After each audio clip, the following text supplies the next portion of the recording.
Hello, Lisa here. Welcome back to my channel and welcome to This or That, a series where I bring you along with me while I pair up decks from my collection to decide which will stay and which will go.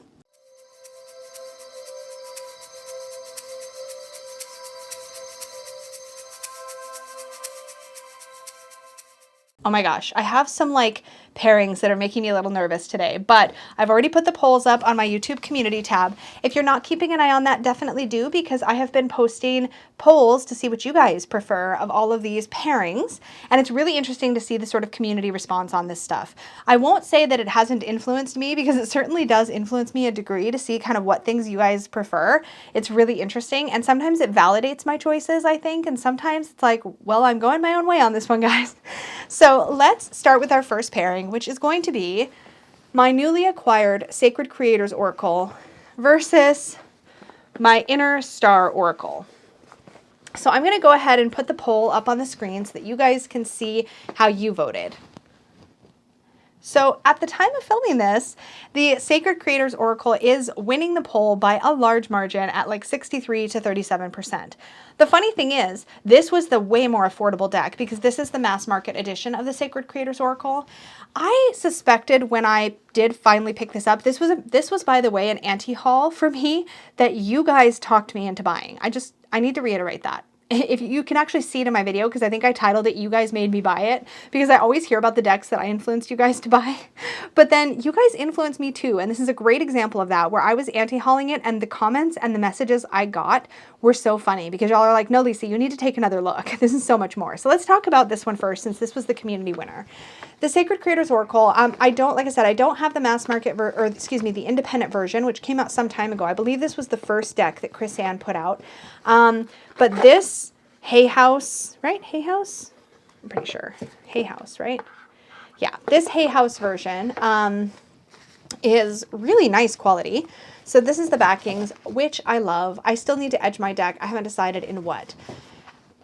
The reason I've got these two decks in the same category is because they both have this like soft, colorful color story going on, which means that they both can pair with a lot of different decks. A few things about this deck that I think are really, really special. I love the key phrases, and oh my gosh, the guidebook messages, which is no surprise because Chris Ann's writing is really beautiful, and she wrote an excellent guidebook for the Lightseers Tarot, which is one of my favorites. So the guidebook is really, really good in this. Even in this even in this Hay House mass market version. I know the guidebook was much bigger for the independent version, but I feel like there's lots of really good stuff in here. But anyways, another thing that's really interesting that I had heard but totally forgot when I made my walkthrough of this deck is that the first 22 cards, I believe, yeah, are aligned with the major arcana of the tarot, which is super interesting. So for example, let me find one. Here's card 14, which would be Temperance in the tarot, and it's balance. It says in balance. 16, which would be the Tower. Look at the lightning bolt, and it says light in the unexpected. 8, which would be the Strength card, says fierce serenity, right? 17, which would be the Star, the spark of hustle. I mean, so it's really great, right? It's such a fun little thing about this deck. So I'm really, really loving this one right now. But I also realized that I would probably be likely to pull this deck in the same sort of situations that I would pull the Inner Star Oracle, which is why I really wanted to think about these two in a pairing, because I feel like they definitely are in the same place in my collection. I will say one thing I'm not fond of about the Inner Star Oracle is the backings. The colors are pretty, but I don't like this like lotus position meditating female figure. I don't know. It's not my style. But if this was the same exact backing without the person there, I think I'd really, really like this back. Yeah, so between the two, I definitely prefer the backing of the Sacred Creators Oracle. Not that that's really a big deal to me, but... So this deck also reminds me a lot of the Threads of Fate Oracle, and I actually wasn't sure if I was going to pair this with Threads of Fate or with Sacred Creators, but I feel like Threads of Fate is one that I specifically, I think is a little unique because of its gold, whereas I feel like these two have a very similar kind of color palette and aesthetic.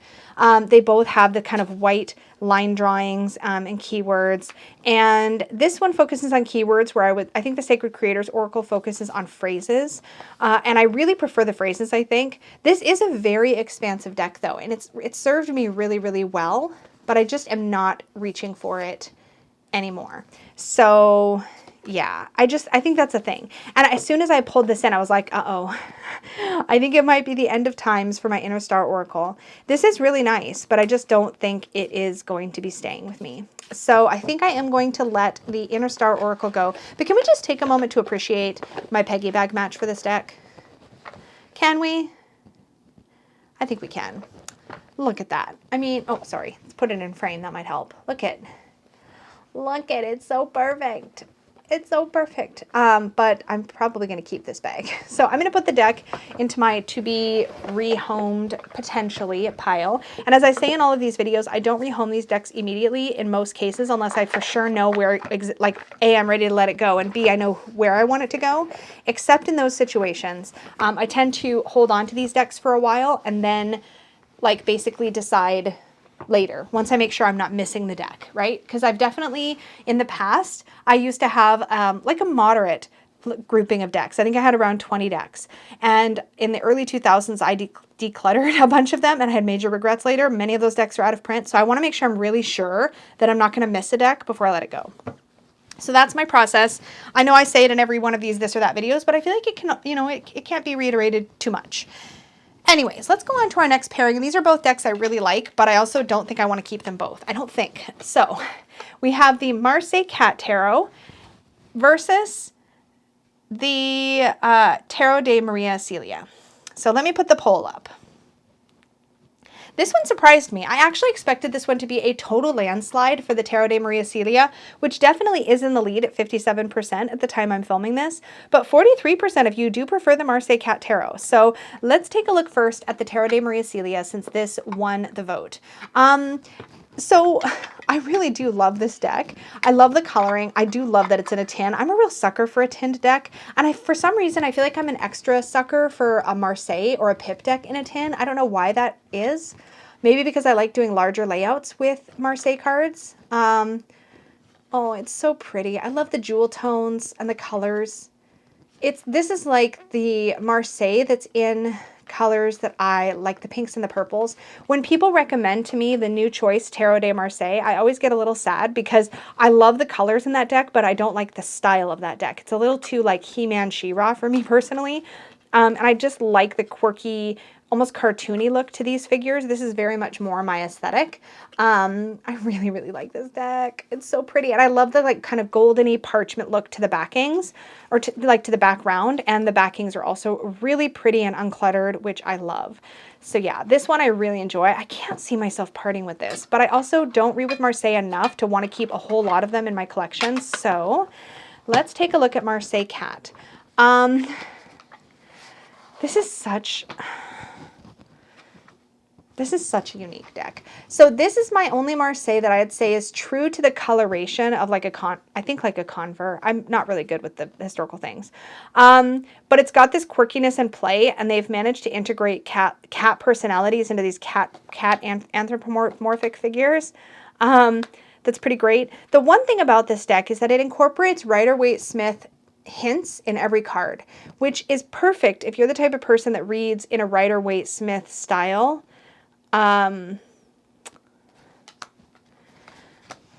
Because those little nods, right? Like, so here is the what am I seeing? 8 of Swords. I'm like, what am I looking at?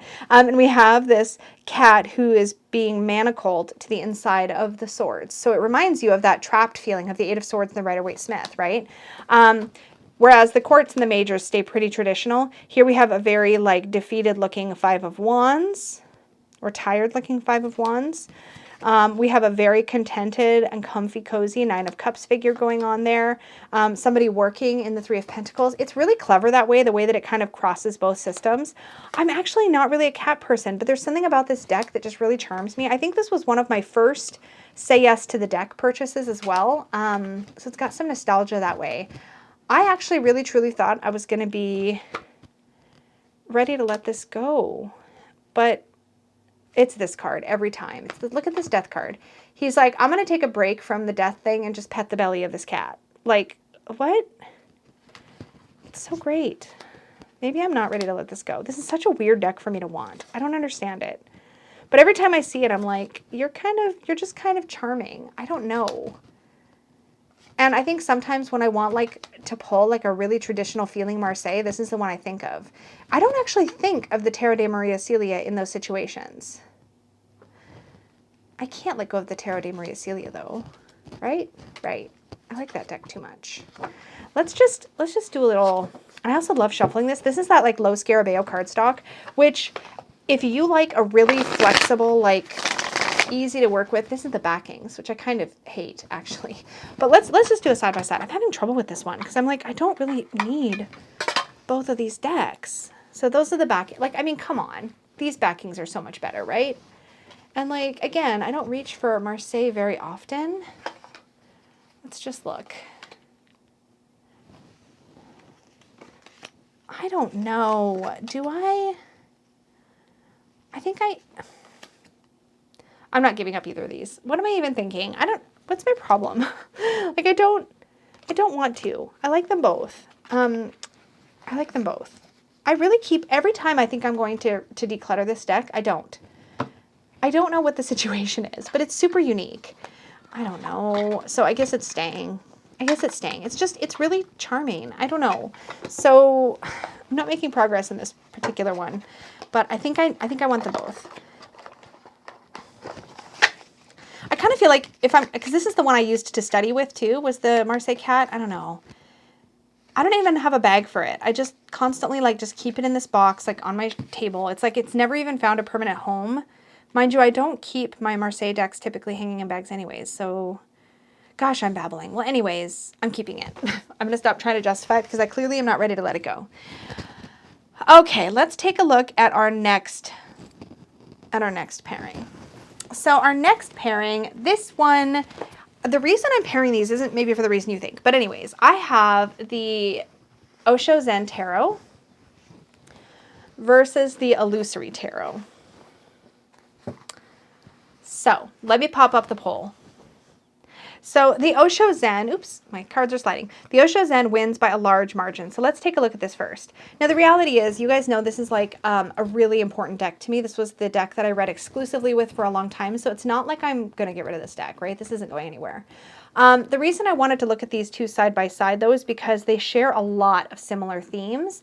They both have a very similar approach to the cards, but this artwork and these cards, this specific deck, which I've had since 1996 or 1997, I think it is,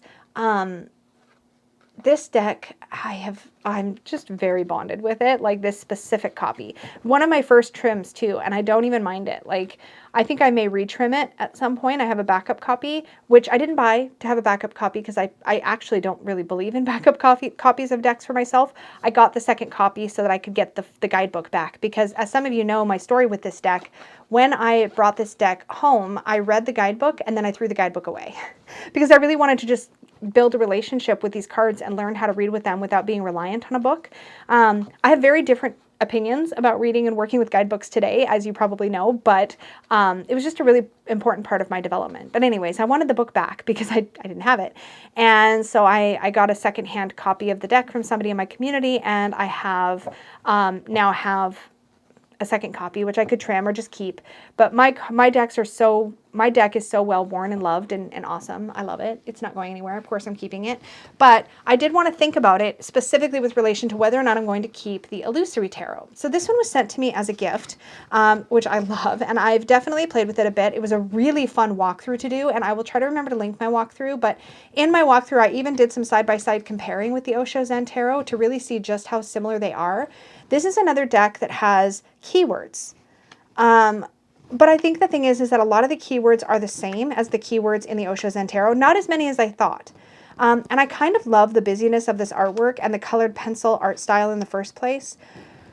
But even though it was really fun for me to do a walkthrough of this deck, I've never reached for it. Because when I want this energy, I of course just go for my Osho Zen. And it's really just not a fair comparison, really, at the end of the day. This looks like a ceiling fan. I know it's a clock, but it looks like a ceiling fan to me. Anyway, I just find that as wonderful as this deck is, and I do think it's a hidden gem, I think it's a deck that gets overlooked a lot. It is a pricey deck to purchase, and I think that's because, and I'm just guessing, that the creator buys in very small quantities, so there's just, it's just the buy cost is very high. So to even make any money at all, the the sell price has to be pretty high. And I love, this is one of my favorite tower cards of all time. I love this. But again, every time I'm feeling this kind of energy or this kind of mood, I just go right for my Osho Zen, which has energetically a very similar feel. So I think I am going to let this one go now. There isn't a guidebook that I'm aware of. Oh, there's a digital guidebook. There's a digital guidebook, but yeah, I just don't think I'm going to use this. So I think I am going to rehome that. I'm probably going to keep my tie-dye bag though, because this is pretty spectacular, yeah? And Peggy doesn't have this fabric anymore. It even has hot pink strings. This is one of, in the very, very early days of Peggy's shop, she occasionally had other colors of cord for her bags. And so this is from back then. And I love how vibrant this is. I'm going to keep the bag. I'm going to keep the bag, and I'm going to be putting the deck into its purgatory place for consideration to rehome later. But I'm definitely keeping my Osho Zen. Again, that was more just a comparative point. It was interesting to see your guys' take on it though. In any case, let me move along. So our next pairing is the Queen of the Moon Oracle versus the Wisdom of the Oracle. Oh, this is going to be tough. Okay, let me put up the poll result. So the vast majority of you prefer the Queen of the Moon, it looks like. So let's take a peek at that deck first. This Stacey DeMarco deck is gorgeous. I've talked about it recently on the channel because I definitely reached for this deck when I was working with the Tarot of Mystical Moments. Oh, it's so pretty. Every time I look at this, I'm like, it's so pretty. Let's zoom in. It is glossy. I love the Sovereignty card. Hunger. Abundance. Beauty. Nourishment. So here's the interesting thing about this deck. I genuinely adore the artwork. And the keywords are good. And it looked great next to my Tarot of Mystical Moments. It was one of my favorite pairings. It's got a very dreamy quality to it. I really like that. I might have to look at these decks together. I forget about this in my collection all the time unless I'm trying to match it to a particular deck. It's not one I think to like pull out and match with just whatever. It seems like a deck I keep for aesthetic purposes. In other words, I feel like I keep it more for the way it looks than the way it works, if that makes sense. Let's take a look at Wisdom of the Oracle, because I feel like this one I kind of have the opposite reaction to. So this one, I keep its really chunky guidebook with it because I actually think the guidebook is freaking amazing. And I trimmed my copy of the Wisdom of the Oracle and then I edged it in pastel colors. These are both glossy decks, by the way. But you can see that the artwork is, let's zoom this in a bit. It's got a similarly dreamy quality, if I'm being honest. I will say this one has more of an old school kind of feel, and this one feels fresher and newer and more, I don't know, just more something. But I do get, I don't know if you can see, you definitely get more cards in the Wisdom of the Oracle. So the Queen of the Moon Oracle has 44 cards. The Wisdom of the Oracle has 52 cards. That is actually a bit of a deciding factor. These feel aesthetically similar to me in a way. They both have that sort of dreamy, almost Alice in Wonderland kind of feel to them. I think I actually prefer, I mean, I love the fact that this is moon-based and I love the backings with the moon phases on them, but I actually think I prefer the Wisdom of the Oracle. And because these fit such a similar space or fill such a similar space in my collection, I really do think they'll both get reached for so much less if I keep them both, because I would tend to reach for them, I think, in similar circumstances and to pair with similar decks. As case in point, I paired both of these with my Tarot of Mystical Moments, and I loved both of these pairings. And I kind of argued with myself in that video about which pairing I liked better. And that's, again, proof that these kind of fill that same space in my collection. And the funny thing is I've got reversals shuffled in here, and this is, I think, going to be the real tipping point. The reason I have reversals shuffled into my Wisdom of the Oracle is because the guidebook is so freaking good, and it has, for every card, you have an essential meaning, a regular message, and then you have a message specific to relationship questions, a message specific to prosperity or work money kind of questions, and then an entry specific to challenges or obstacles. So like if you draw this card in the reverse, you could look at that protection message. And I love that about this deck. It just feels really versatile and useful. And I do really enjoy the artwork, even if it is a little bit dated. I would love for them to do some updates to this like they have with the Enchanted Map. However, I do prefer this cardstock over the Enchanted Map's new matte cardstock, because the new matte cardstock by Rockpool feels a little, I don't know, scratchy or something. I don't know. So I kind of prefer this glossier one. But anyway, gosh. Yeah, I think I'm going to keep Wisdom of the Oracle. And I actually do think I'm going to rehome my Queen of the Moon. So that was interesting. I didn't think that's how this particular pairing was going to go, but that is how it's going. So that one's going to go into my pile to potentially find a new home. Oh my goodness. We're doing pretty good. Okay. Does that bring us to our last pairing? I think it does. Now, you guys are going to be mad at me about this one, I think. So, next pairing, our last one of this video, is the Whispering Spirits Tarot by Joanna Nelson next to the Mons Tarot. I know you have feelings. Let me just put the poll results up. And I did actually offer a third option. As you can see, Whispering Spirits Tarot is being beat out by Mons Tarot, but not by as much as you might think. But it's literally equal portions almost between Whispering Spirits, Mons Tarot, and why is this even a question? And the reason I put that in there is because you guys know Mons Tarot is what people call my soul deck, such as it is. This is the deck that knows me. The reason I'm pairing these two is because I actually have 2 copies of the Mons Tarot. I have the first edition and the second edition, and I have Whispering Spirits. So let me grab my first edition so we can talk about it. Okay, here's my first edition. Now my first edition is in a special custom-made Dustin box. I don't think he's making these anymore, or at least he's not making them currently, because they're really hard for him to find time for with everything he's doing with his boutique. My first edition is really, really special to me, and I'm very bonded to it. I keep a piece of Atlantisite in the box with it, which is the perfect stone for this deck. I'm so bonded to this first edition, and in fact, the reason I wanted a custom Dustin box for it, this paper is so soft, by the way. The reason I wanted a custom Dustin box for this deck is because I wanted to be able to get at the card easier. And I keep this particular copy of the deck close to my bed, because when I'm just in the mood to do a quick, gentle reading for myself, it's this deck that I reach for, the first edition. I bought the second edition when it came out in a Kickstarter because I really wanted a copy that I wouldn't feel so precious about, that I could maybe use in client readings or for other reasons. And I love the backings of the second edition so much. I don't actually really reach for this copy ever. I prefer the feeling of the cardstock, I think. No, I think I like them pretty equally, actually. The cardstock's a bit different between the two. I don't know. This one doesn't feel like my Mons Tarot, which is so funny. I do, like I said, I really love these colored backings so much, but I'm just so bonded to my first edition. So I'm actually considering not keeping my second edition, which, by the way, I do keep my second edition in a custom embroidered Peggy bag. She actually did this for me, where she took the logo for Mons Tarot and she converted it to an embroidery design just for me. This is not a piece of artwork that we own, so she can't make these and sell these, and she's not really embroidering at the moment anyways, but this is very, very special to me as well. So it's like I have a special bag, I have a special box. If I have 2 decks, then I can keep, one. So I'm really toying with whether or not I'm going to keep the Mons Tarot second edition. I'm definitely, this one, never going anywhere.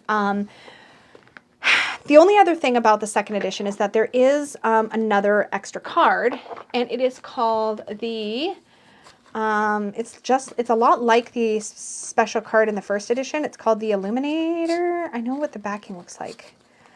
Where are you? There she is, the Luminary. So we have the Luminary versus the Illuminator, which you can see a version of here on the cover of my box. So they're kind of like a masculine, feminine representation of the same energy, which is really interesting.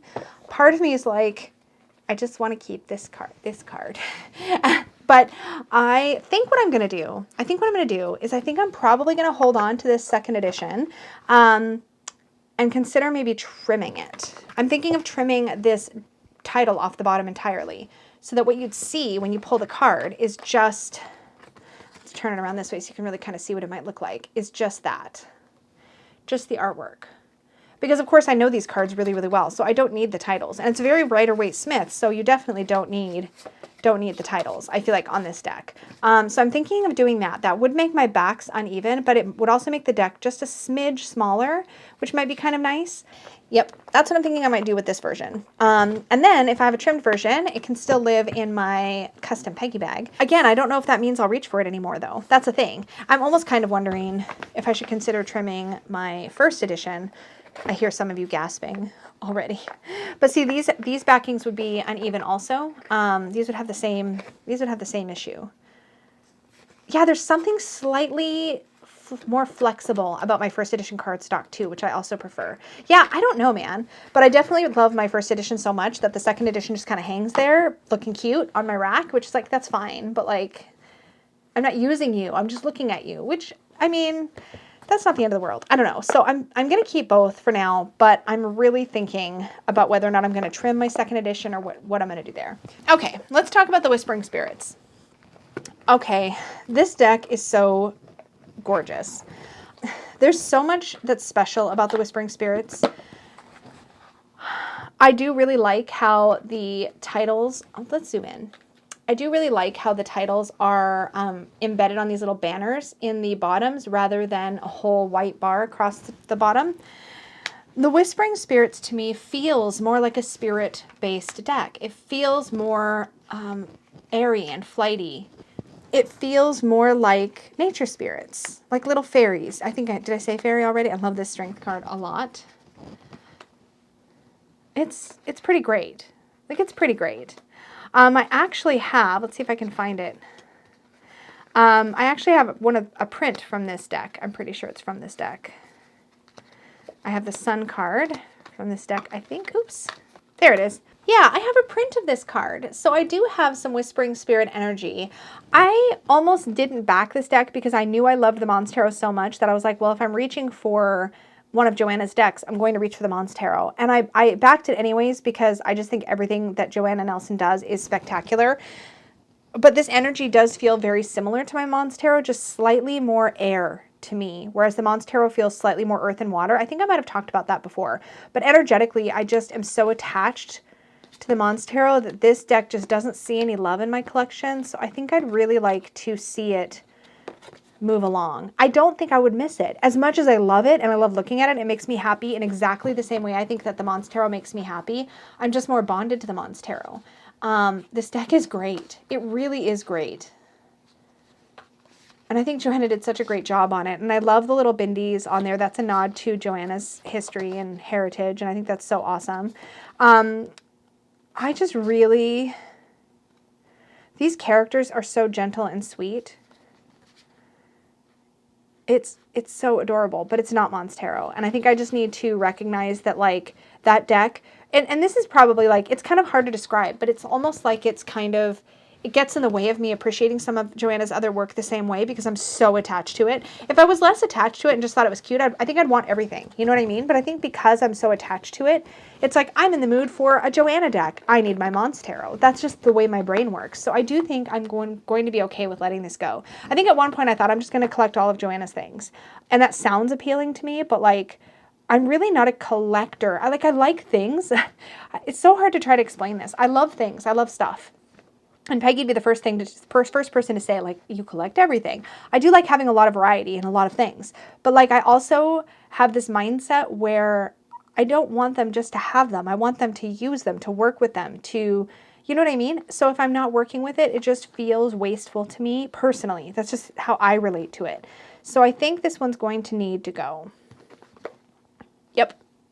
Okay, so that's my decision. Okay, so let's do a little recap. So I am letting go of, probably, these are all going into holding first. I'm letting go of the Whispering Spirits Tarot, the Queen of the Moon Oracle, the Illusory Tarot, and the Inner Star Oracle. And then I'm going to be keeping, at least for now, the Marseille Cat Tarot and the Tarot de Maria Celia. I just can't part with either of these. The Wisdom of the Oracle, the Sacred Creators Oracle, of course, my Osho Zen, and my second edition Mons Tarot. Okay, so I'm keeping 1, 2, 3, 4, 5, 6, and I'm saying goodbye to 4. So 60% declutter, which is not bad. I mean, originally the goal was to keep one, like rehome one.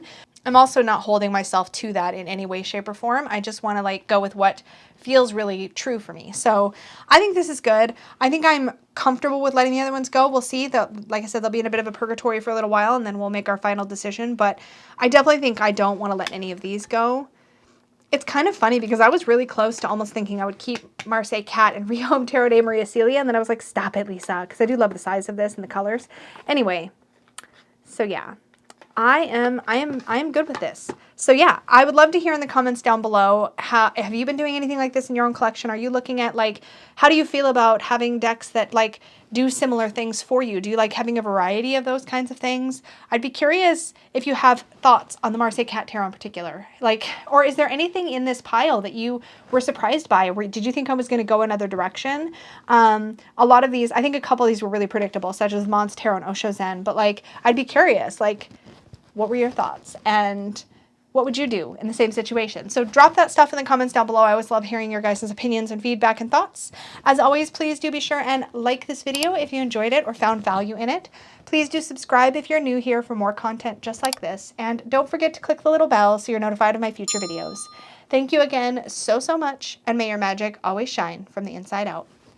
Bye, guys.